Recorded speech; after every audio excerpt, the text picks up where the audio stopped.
Oi, pessoal, tudo bem com vocês? Então, vamos para a nossa segunda aula de física. Então, nessa aula de hoje, a gente vai ver um pouquinho de termodinâmica, vai ver um pouquinho de ondas, vai ver um pouquinho de ótica. Então, vamos lá. Vou compartilhar com vocês o material de apoio ali do portal e a gente vai seguindo juntos.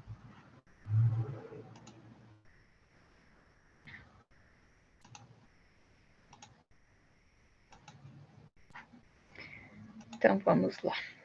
Estamos começando por termodinâmica. Então, é o ramo da física que estuda as relações entre o calor trocado e o trabalho realizado num determinado processo físico que envolve a presença de um corpo ou de um sistema e o meio exterior.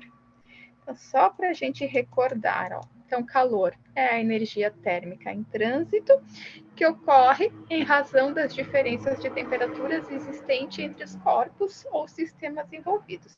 Então, a gente viu lá na aula anterior que o calor é uma energia em trânsito que passa sempre do corpo de maior temperatura para o corpo de menor temperatura.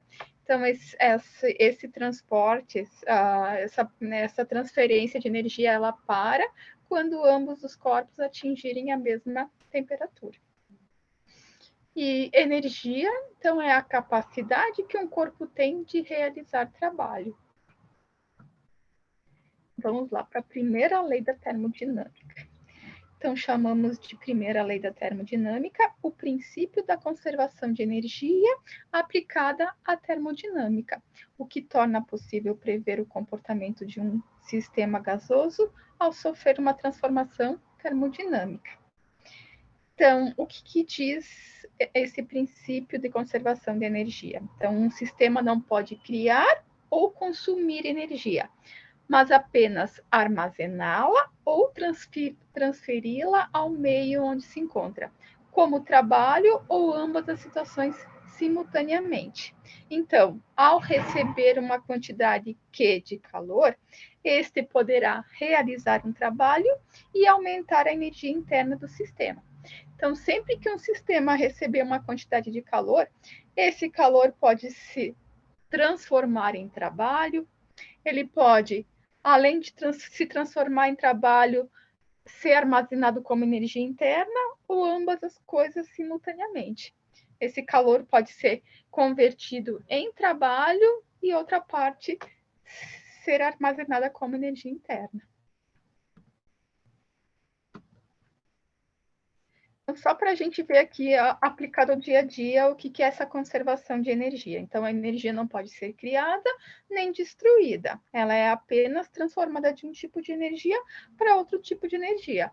Por exemplo, ó, a energia liberada pelas reações químicas que ocorrem nos diversos órgãos internos nossos. Por exemplo, o estômago, o intestino, o fígado, músculos, o sangue. Essa energia ela é convertida em ação ou movimento. Então, essa energia química liberada ali no nosso organismo, ela é convertida em energia cinética quando a gente entra em movimento. Então, a energia cinética é a energia do movimento.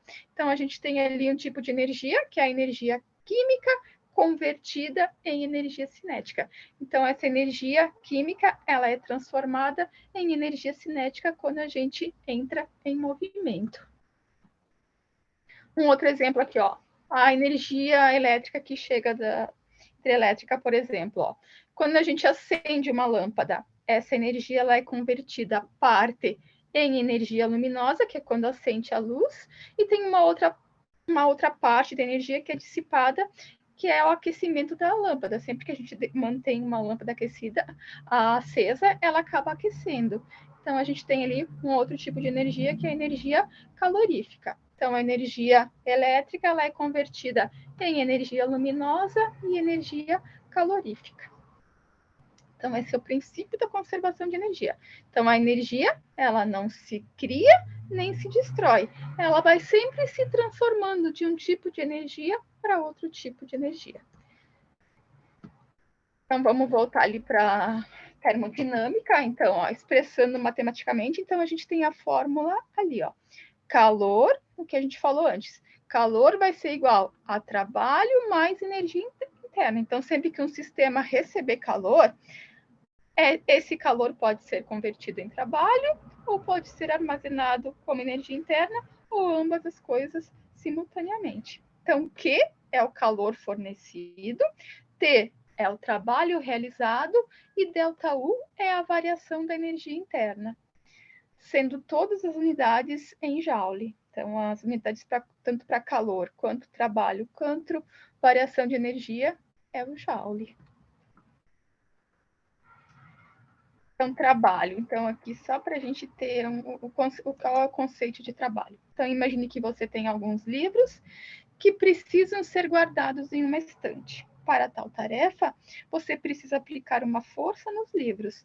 Será necessário deslocá-los e guardá-los na estante. Na física, quando temos força e essa força resulta num deslocamento, nós dizemos que houve realização de trabalho. Então, na física, o que é trabalho? Trabalho é sempre que a gente aplica uma força e essa força resulta num deslocamento. Não basta eu aplicar força se essa força não deslocar esse objeto do lugar. Então, só vai existir trabalho quando eu aplicar uma força e essa força resultar num deslocamento. Então, um exemplo disso na termodinâmica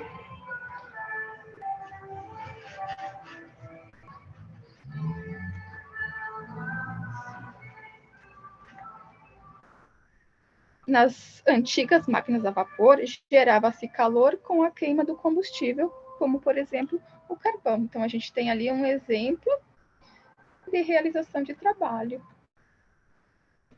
Então, vamos fazer um exercício assim, vamos botar em prática. Ó. Então, ao receber uma quantidade de calor Q igual a 50 joules, um gás realiza um trabalho igual a 12 joules.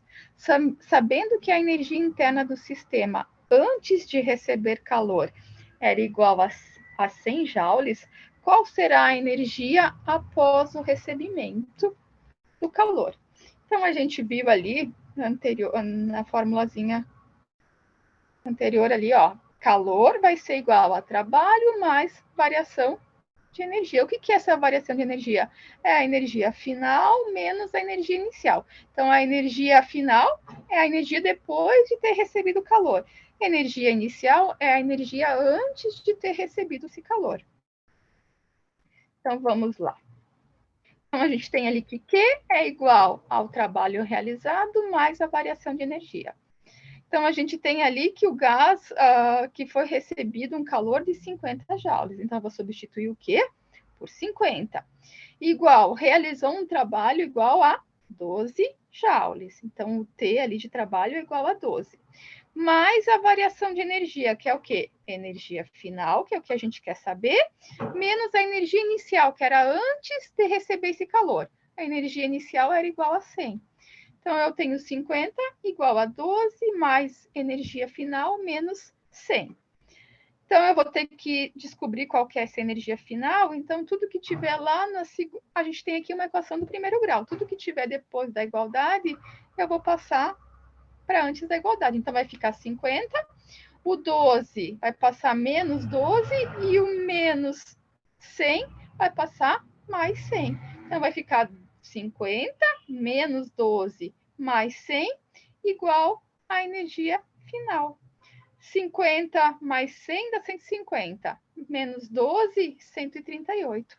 Então, após receber esse calor, a energia interna armazenada nesse sistema é de 138 joules, ou seja, ele aumentou a sua energia interna. Quanto à lei da termodinâmica, assinale a alternativa que completa corretamente a frase.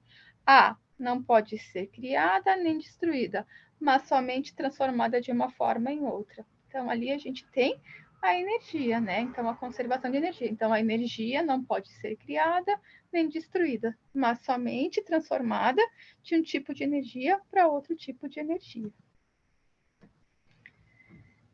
Energia interna. Então, é a soma de todos os tipos de energia das partículas de um sistema. Então, a gente tem a formulazinha ali para calcular a energia interna. Então, energia interna é igual a 3 meios. Então, 3 dividido por 2, vezes N, vezes R vezes T. Então, U é a energia interna do gás, N é o número de mol do gás, R é uma constante universal dos gases perfeitos e T é a temperatura absoluta em Kelvin. Então, se a gente tiver ali uma temperatura em Celsius, a gente vai primeiro vai ter que transformar essa temperatura em Kelvin. Então, a energia interna e a temperatura estão relacionadas de maneira direta. Para que ocorra uma variação de energia interna, é necessário que ocorra uma variação de temperatura do sistema. Então, por exemplo, a gente tem ali calor, trabalho e energia interna. Ó. Então, sempre que recebe calor, realiza trabalho, aumenta a energia interna desse sistema. Ó. Sempre que cede calor, recebe trabalho, diminui a sua energia interna. E se não tem troca de calor, não realiza e nem recebe trabalho e não tem também variação da energia interna. A gente tem um exemplo aqui para calcular a energia interna de um gás. Ó. Então, qual a energia interna de 1,5 mols de um gás perfeito na temperatura de 20 graus Celsius? Então, a gente tem a fórmula aqui, ó, energia interna igual a 3 meios vezes N vezes R vezes T.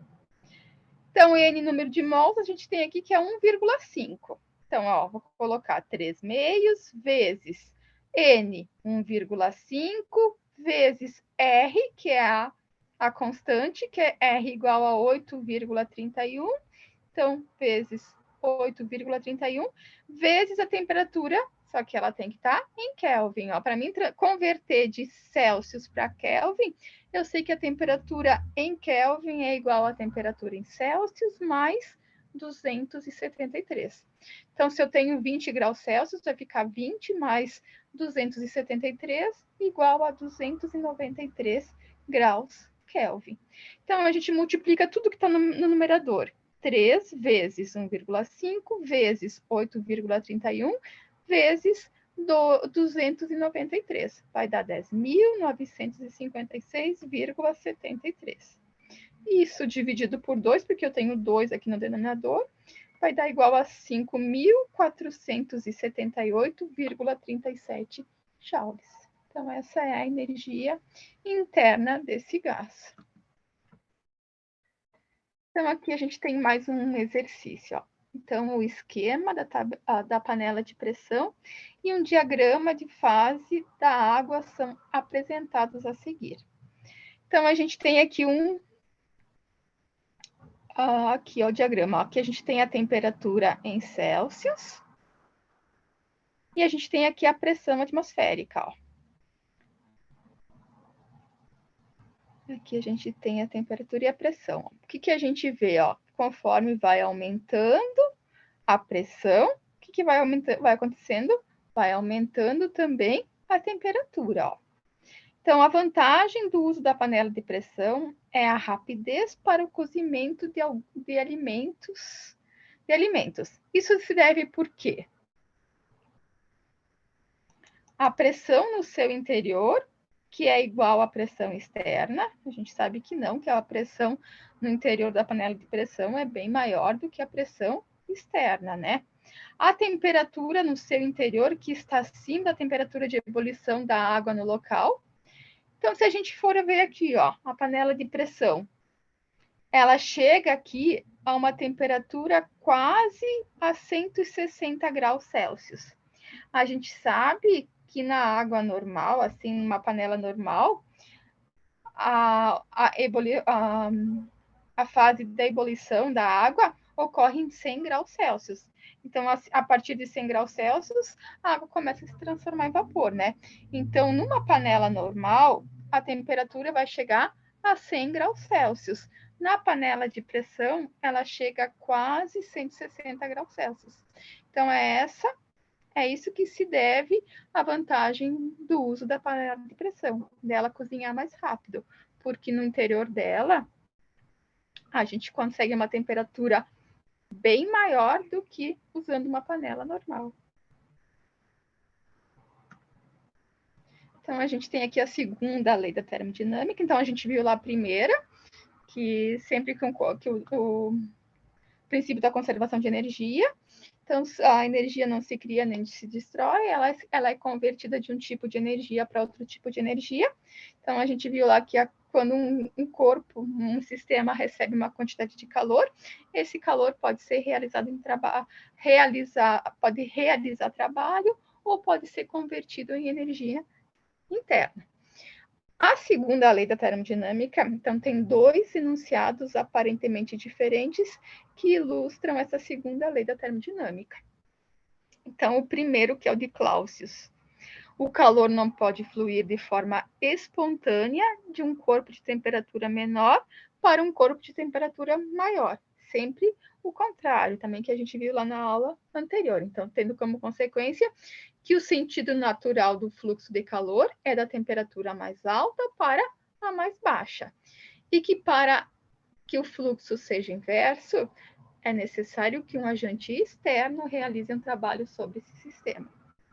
E o segundo enunciado diz, de Kelvin Planck, que é impossível a construção de uma máquina que, operando em ciclo termodinâmico, converta toda a quantidade de calor recebida em trabalho. Então, este enunciado implica que não é possível que um dispositivo térmico tenha um rendimento de 100%, ou seja, por menos que seja, sempre há uma quantidade de calor que não se transforma em trabalho.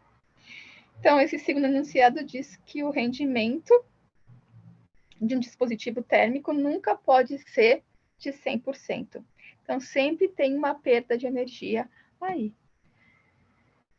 Então, aqui as máquinas térmicas, então chamamos de máquina térmica o dispositivo que, utilizando duas fontes térmicas, faz com que a energia térmica se converta em energia mecânica. Ó. Então, é isso que diz a segunda lei da termodinâmica. Ó. Então, sempre que uma máquina térmica recebe uma quantidade de calor, parte desse calor é convertido em trabalho, mas sempre tem uma parte de calor aqui, que é esse Q2, que é perdido, que vai para a fonte de resfriamento. Então, esse calor nunca é 100%, então essa energia nunca é 100% convertida em trabalho. Sempre tem parte da energia que se perde.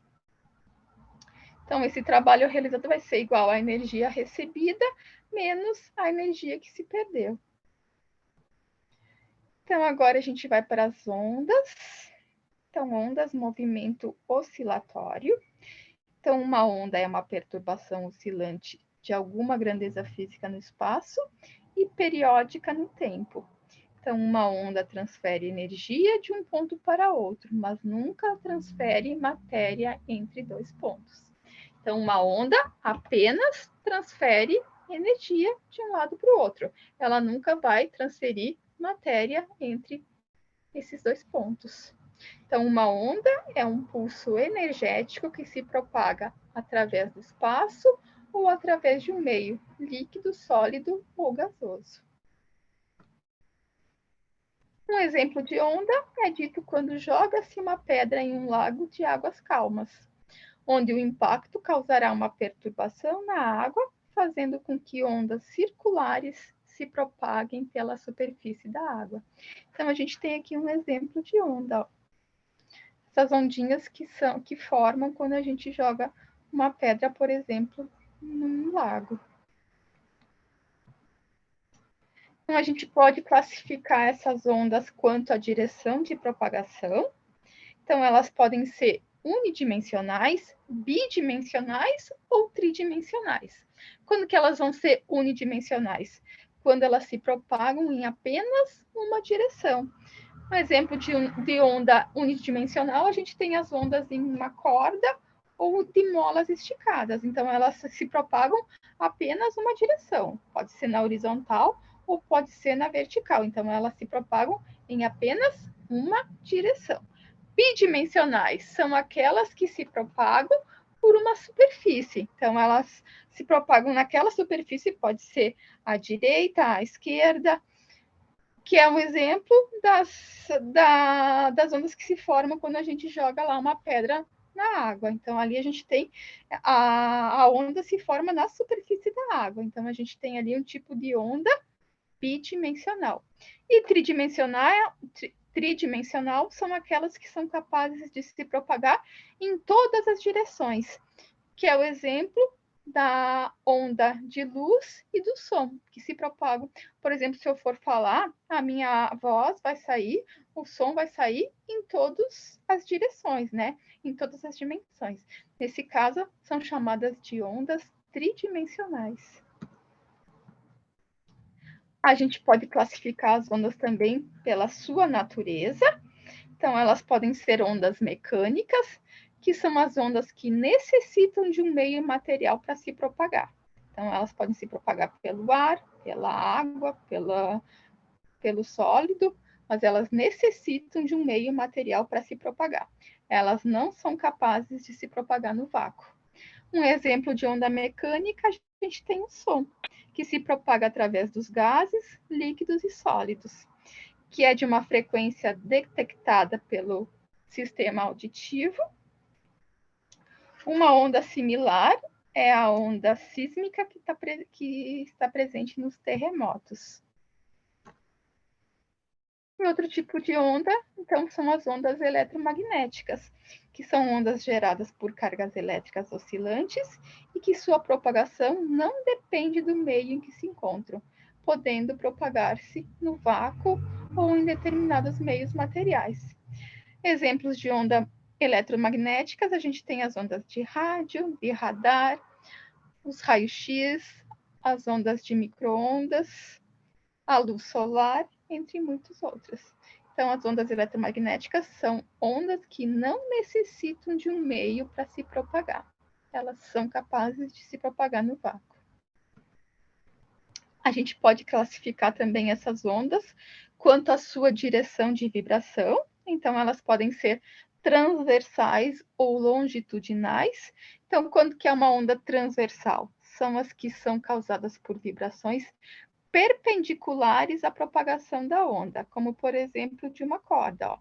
Então, se eu quiser fazer uma onda numa corda, eu tenho que fazer um movimento para cima e para baixo, né? E eu tenho que fazer um movimento na vertical.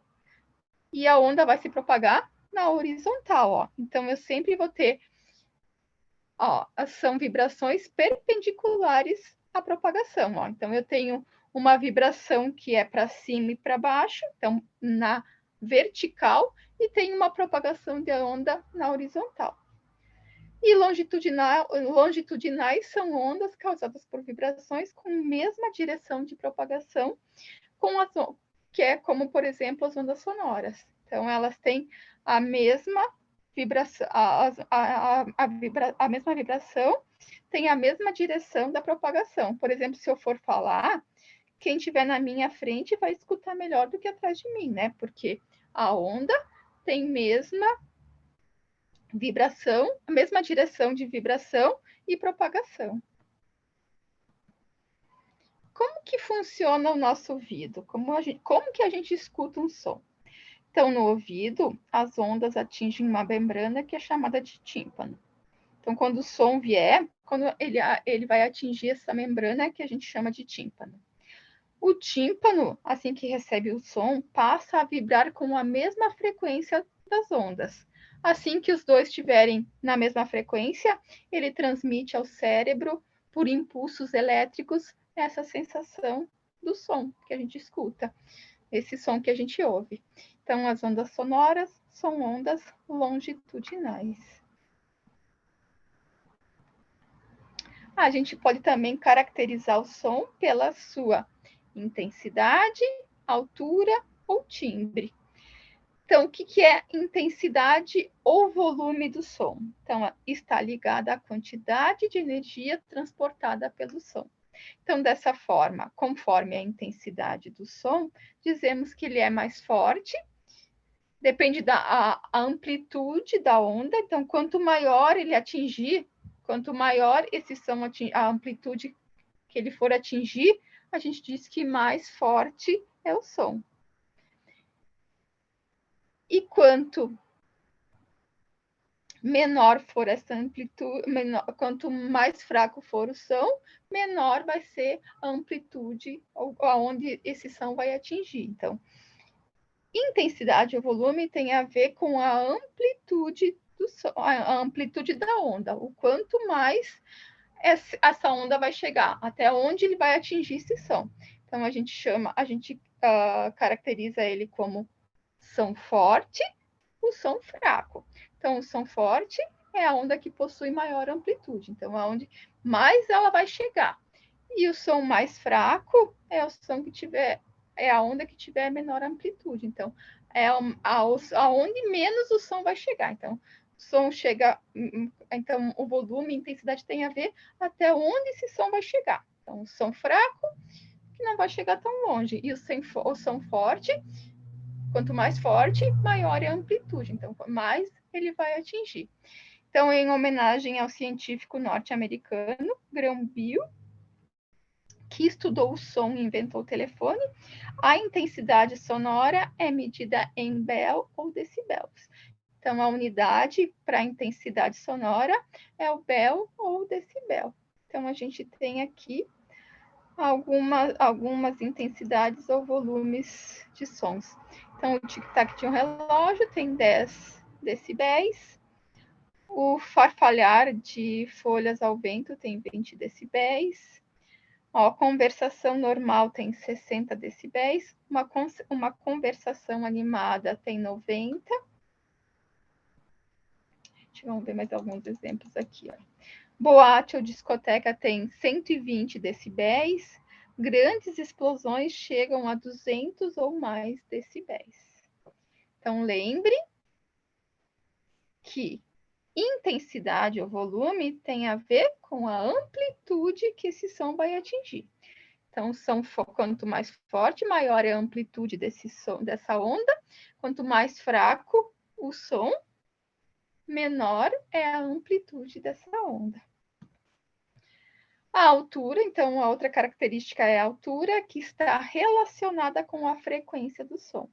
Assim, distinguimos os sons mais altos como os de maior frequência, os agudos. Então, a altura, a gente vai distinguir os sons graves dos sons agudos. Então, os sons mais altos são os que tiver maior frequência, que são os agudos. E os sons mais baixos são os sons que tiverem menor frequência, ou seja, mais grave. Então, a altura tem a ver com frequência. Quanto maior a frequência, mais altos sons, mais agudos. Quanto menor a frequência, mais baixo os sons, mais graves são esses sons. Então, as notas musicais buscam agrupar diferentes frequências sonoras produzidas por um mesmo instrumento. As notas Dó, Ré, Mi, Fá, Sol, Lá, Si são distinguidas por suas frequências, sendo Dó a nota mais grave e Si a nota mais aguda. A voz do homem tem frequência que varia entre 100 e 200 Hz e o da mulher é entre 200 e 400 Hz. Então, a voz da mulher é bem mais aguda, tem maior frequência do que a voz do homem. Então, aqui a gente tem sons baixos, então de frequência baixa, que são os graves, e são agudos, que são os sons altos, de maior frequência. Então, aqui a gente tem a som baixo grave, voz masculina, tenor, violoncelo, contrabaixo, o mugir de um boi. Som agudo, que é o som de maior frequência, os mais altos. A voz feminina, soprano, violino, a guitarra, o relinchar de um cavalo. E a terceira característica, então, que é o timbre, então é a qualidade que permite classificar os sons de mesma altura, mesma frequência. Então, a gente consegue classificar sons que têm a mesma frequência através do timbre. E de mesma intensidade emitidos por fontes diferentes. Por exemplo, é fácil perceber que o som de uma guitarra e de uma flauta são completamente diferentes. Como que a gente consegue distinguir o som de uma guitarra e de uma flauta? Que tenham mesma frequência e mesmo a intensidade. A gente vai distinguir quando vem de uma fonte ou de outra através do timbre. Então, o timbre está relacionado à forma da onda emitida pelo instrumento. O som pode se propagar com diferentes frequências. No entanto, o sistema auditivo dos seres humanos percebe somente ondas com frequências que estão compreendidas entre o intervalo de 20 a 20 mil Hz. Então, a gente só consegue escutar sons que tiverem frequência entre 20 a 20 mil Hz. Abaixo de 20 Hz, a gente não escuta o som e nem acima de 20 mil Hz. Então, ondas inferiores a 20 Hz são chamadas de infração e ondas superiores a 20 mil Hz são chamadas de ultrassom. As ondas que possuem frequências inferiores ou superiores à faixa auditiva dos humanos não provocam sensação auditiva ao atingirem o ouvido. Sendo assim, não ouvimos esses sons. Então, a gente só ouve sons com frequências entre 20 a 20 mil Hz. Um animal capaz de ouvir frequências ultrassônicas são os cachorros, os quais conseguem ouvir sons com frequências que chegam até 50 mil Hz. É por esse motivo que esses animais conseguem ouvir os apitos de ultrassons e os seres humanos não conseguem. Os morcegos não são cegos, eles são animais que imitem e ouvem sons com frequências que chegam até a 120 mil Hz. É através dessa frequência ultrassônica que os morcegos conseguem se locomover no escuro. Então, aqui tem as frequências que alguns animais conseguem ouvir e falar. Então, ó, sons produzidos e são ouvidos pelo ser humano, pelo golfinho, pelo cão, pelo gato e pelo morcego. Agora, a reflexão do som. Então, o que seria a reflexão do som? Então, é um fenômeno que ocorre quando o som que estava se propagando num meio atinge uma superfície refletora e retorna ao meio de origem. Então, é sempre que o som ele está se propagando, está se espalhando, ele chega num meio, esse meio tem uma superfície que é refletora. Então, o que acontece com o som? Ele bate nessa superfície e retorna ao meio de origem. Um exemplo de reflexão do som, a gente tem o eco, por isso que a gente escuta o eco. Então, é um fenômeno em que conseguimos ouvir nitidamente um som refletido por um obstáculo refletor. Então, o que acontece? Por que a gente escuta o eco? Porque o som que saiu de nós bateu numa superfície que é refletora e retornou a nós. Por isso que a gente escuta o eco. Então, o eco é um exemplo de reflexão do som. Refração. Então, é um fenômeno, o fenômeno da refração de onda ocorre sempre que a onda atravessa a superfície que separa dois meios em que a velocidade de propagação da onda é diferente. Então, a gente tem ali no copo dois meios diferentes. A gente tem o ar e tem a água. Então, a gente pode observar ali que a velocidade de propagação da luz é diferente na água do que no ar. Por que dá essa impressão do canudo estar quebrado? Porque a propagação, a velocidade de propagação da onda da luz no ar é maior do que na água. Então, quando chega ali na água, dá essa impressão de quebrada, porque a gente tem uma velocidade da luz maior no ar do que na água. Então, ali, ó, ela atravessa superfícies que separam dois meios onde a propagação da onda é diferente. Então, no ar e na água, a gente tem velocidade de propagação da onda diferente. Difração, então, a difração de uma onda é a propriedade que ela possui de contornar um obstáculo, ao ser parcialmente interrompido por ele. Por exemplo, podemos citar a difração de uma onda sonora em torno de um muro, a difração da onda em torno de um dado obstáculo é tanto menor quanto menor for o comprimento da onda. Ó. Então, é sempre quando a onda encontra um obstáculo e consegue passar por esse obstáculo. Ó. Então, a gente tem aqui um outro exemplo. Aqui, ó. Então, ao contornar as pedras, as ondas de águas provocam o fenômeno de difração. Então, é sempre que a onda encontra um obstáculo e consegue passar por esse obstáculo. Então, isso a gente chama de difração.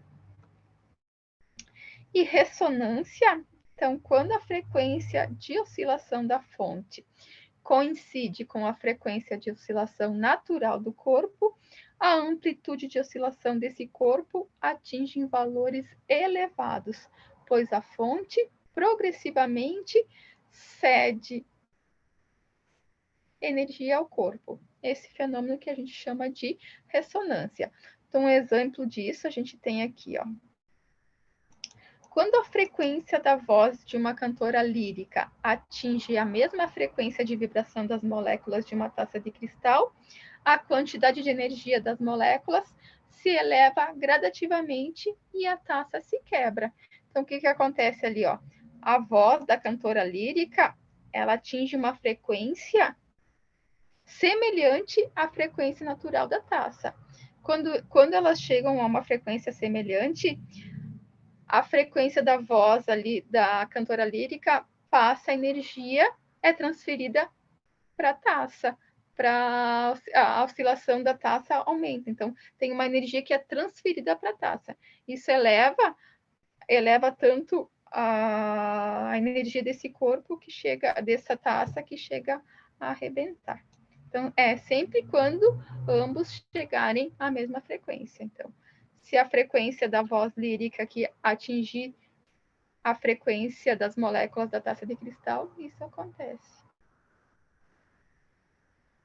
Então, aqui vamos fazer juntos aqui. Ó.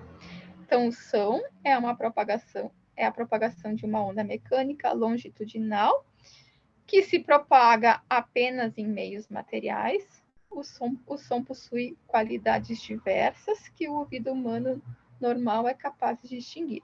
Então, associe corretamente as qualidades fisiológicas do som apresentadas a seguir com as situações apresentadas logo abaixo. Então, aqui a gente tem as situações. Ó. Diminuir o volume do rádio ou da televisão. O que é? Intensidade, timbre ou frequência? A gente viu lá que volume tem a ver com intensidade, né? Que é a amplitude daquela onda. Distinguir uma voz aguda de mulher de uma voz grave de homem. Então, a gente distingue voz grave de aguda através da frequência, né? Então, quanto maior a frequência, mais agudo é o som. Quanto menor a frequência, mais grave é o som. Distinguir sons de mesma altura e intensidade produzidos por vozes de pessoas diferentes. Então, ó, tem mesma altura e intensidade, porém vem de fontes diferentes. Como que a gente distingue qual a fonte que está vindo? Através do timbre. Distinguir a nota dó emitida por um violino e por uma flauta. Então, se é a mesma nota, ela vai ter a mesma intensidade e vai ter a mesma frequência, né? Então, como que eu vou distinguir de qual fonte está vindo? Através do timbre.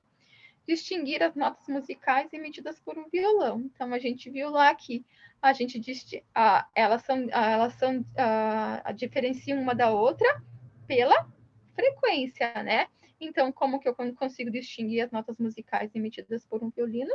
Através da frequência. Então, a gente vai ver aqui efeito Doppler. Então, o efeito Doppler para ondas sonoras constitui o fenômeno pelo qual um observador percebe uma frequência diferente daquela que é emitida por uma fonte, devido ao movimento relativo entre o observador e a fonte. Um exemplo de efeito Doppler a gente tem da ambulância. Ó. Quando a sua sirene é ligada e passa por um observador. Ele pode estar parado ou não. Então, imagine uma pessoa lá parada ou não.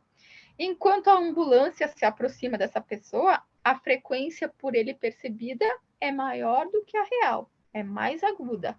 Mas à medida em que a ambulância se afasta dessa pessoa, a frequência percebida por ele é menor, mais grave. Então, quanto mais se aproxima, quando ele se aproxima, se tiver a mesma distância, a frequência percebida é bem maior. E quando ele se afasta, a frequência percebida é menor, mais grave. Então, a gente vai ver um pouquinho de ótica também. Então, é o ramo da física que estuda os fenômenos associados à luz. Então, a visão dos objetos é possível porque a luz é capaz de se propagar da fonte de luz até o objeto, iluminando parte dele e deixando a outra parte numa região que é a sombra. A luz se propaga em linha reta. A gente pode observar isso quando a luz do sol passa através da fresta de uma janela, penetrando num quarto escurecido. Então, a gente consegue perceber que ela se propaga em linha reta. Então, uma consequência da luz se propagar em linha reta é a formação da sombra. Então, tudo que tiver atrás dessa luz que chega vai ficar na sombra, né? Então, por causa, isso é uma consequência da luz se propagar em linha reta. A luz pode se propagar em 3 diferentes tipos. Então, os meios transparentes transmitem a passagem ordenada dos raios de luz, dando a possibilidade de ver os corpos com nitidez. Então, exemplo de meios transparentes, a gente tem o vidro polido, o ar atmosférico, etc. Então, os meios transparentes, a gente consegue enxergar os objetos com nitidez. Nos meios translúcidos, a luz também se propaga, porém de maneira desordenada, fazendo com que os corpos sejam vistos sem nitidez. Exemplo, vidro fosco, plásticos, etc. Então, nos meios translúcidos, a luz consegue se propagar. Só que nesses meios a gente não consegue enxergar os corpos com nitidez. E os meios opacos são aqueles que impedem completamente a passagem de luz, não permitindo a visão de corpos através dos mesmos. Exemplos de meios opacos, a gente tem portas de madeira, paredes de cimento, pessoas, etc. Então, esses meios opacos são meios onde a luz não passa. O principal elemento de um eclipse é a sombra. Então, a sombra de qualquer objeto é constituída por 2 partes. Então, a sombra tem a umbra e a penumbra. A umbra é a parcela de sombra que não recebe nenhuma luz proveniente da fonte luminosa. E a penumbra é a parte da sombra que recebe luz, mas não em toda parte. No caso do eclipse lunar, então a gente tem aqui o Sol, tem a Terra e tem a Lua. Então a Terra fica entre o Sol e a Lua. No caso do eclipse lunar, o Sol projeta sua luz sobre nosso planeta. Então, quem tiver aqui então, olhem aqui na Terra, quem tiver nessa parte aqui da Terra, que é a sombra, não vai enxergar a Lua, porque a outra parte aqui fica na sombra do Sol, então não recebe luz aqui. Então, aqui, quem tiver nessa parte aqui da Terra, não vai enxergar a Lua. Nesse caso, a gente tem um eclipse total. Agora, quem tiver nessa parte aqui da Terra, recebe parte de luz. Então, ela está na penumbra. Então, quem tiver na penumbra vai ver o eclipse parcial, porque recebe parte da luz solar. Então, quem ficar na sombra da Terra, que não recebe luz nenhuma, vai ter aqui um eclipse total, não vai enxergar a Lua. E quem tiver nessa parte aqui, penumbra, vai ver parte da Lua, que recebe parte de luz solar. Então, no caso do eclipse lunar, o Sol projeta sua luz sobre nosso planeta e a Lua é ocultada pela umbra da Terra. Nessa situação, então, quando as pessoas estiverem na umbra da Terra, a Lua está experimentando a fase total do eclipse. Então, quem estiver nessa parte aqui da umbra da Terra vai enxergar um eclipse total. Já enquanto ela transita pela penumbra da sombra da Terra, nas laterais da umbra, o eclipse da Lua será parcial. Então, quem estiver nessas partes aqui vai enxergar um eclipse parcial. Então, as fases da Lua. Então, a Lua apresenta 4 fases, que são nova, crescente, cheia e minguante. Cada uma delas dura cerca de 7 a 8 dias. Não sendo uma estrela, então a Lua não emite luz própria. Então, a gente só enxerga a Lua quando ela reflete luz proveniente do Sol, porque ela não tem luz própria. Então, é como se fosse um objeto qualquer. A gente só enxerga ela quando ela reflete a luz do Sol. A Lua apresenta 3 movimentos principais, que é rotação em torno do seu próprio eixo, revolução ao redor da Terra e a translação ao redor do Sol, junto com a Terra. Desta forma, assume diferentes posições em relação à Terra e ao Sol. Isso faz com que sua parte iluminada seja vista de diferentes formas ao longo de um ciclo lunar. Então, a gente tem aqui, ó. Então, a gente tem aqui a Terra, aqui tem o Sol e tem aqui a Lua que gira em torno da Terra. Por exemplo, aqui, ó. Quando a Lua ficar entre a Terra e o Sol, quem está na Terra aqui, ó, não enxerga a Lua, ó, porque ela fica na sombra, ó. Então, quem está na Terra não consegue enxergar a Lua, porque ela fica na sombra. Então, nesse caso, a gente tem lua nova, onde a gente não enxerga a Lua. Aqui em cima, ó, quem está na Terra consegue enxergar parte aqui da Lua. Então, a gente tem o quarto minguante. Então, a gente consegue ver um quarto da Lua. Agora, quando a Lua estiver nesse lado aqui, ó, quando a Terra estiver entre o Sol e a Lua, ó. Ó, aqui está iluminado, então quem está na Terra consegue enxergar a Lua aqui, ó. Então a gente tem nesse caso a Lua cheia. Descendo aqui, quem está na Terra também vai ver só um quarto da Lua, que a gente tem o quarto crescente, ó. Vai enxergar só essa parte aqui. Então é assim que funciona a Lua cheia, Lua minguante, Lua nova e quarto crescente. Então, lua nova. Então, é assim que funcionam as fases da lua. Ó. Então, na lua nova, então, nesta fase, não conseguimos observar a lua, pois ela está posicionada entre o Sol e a Terra, e por isso não a vemos nesse momento. Nesta fase, a lua está no céu durante o dia, nascendo por volta das 6 horas e se pondo por volta das 18 horas. Lua crescente, então, ou quarto crescente, recebe esse nome, pois nesse momento nós só conseguimos observar um quarto de sua totalidade.